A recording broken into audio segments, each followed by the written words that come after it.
Hello. Emotional healing खरंच खूप महत्त्वाची आहे. ती केल्याशिवाय आयुष्यामध्ये सर्वांगीण विकास होतेच नाही. जरी तो झाला तरी तो तितक्या गतीत होत नाही. म्हणून ही प्रॅक्टिस तुम्ही दररोज फॉलो करा. एका शांत ठिकाणी बसा, दीर्घ श्वास घ्या.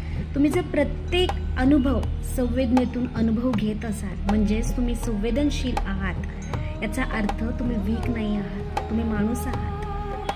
तुमच्या आयुष्यातील वेदना ही तुमची आयडेंटिटी नाही आहे. तो आयुष्यातला फक्त एक टप्पा आहे, संपूर्ण आयुष्य नाही आहे. तुमचं अश्रू तुम्हाला हील करत आहे, बरं करत आहे. तुमचा श्वास तुम्हाला शांत करत आहे.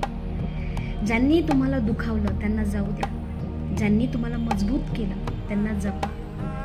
तुम्ही बरे होत आहात. जरी हे तुम्हाला आत्ता जाणवत नसेल तरी तुमचा प्रत्येक अश्रू आणि प्रत्येक श्वास तुम्हाला हील करत आहे, बरं करत आहे. शांत रहा, विश्वास ठेवा आणि बरे व्हा. बाय.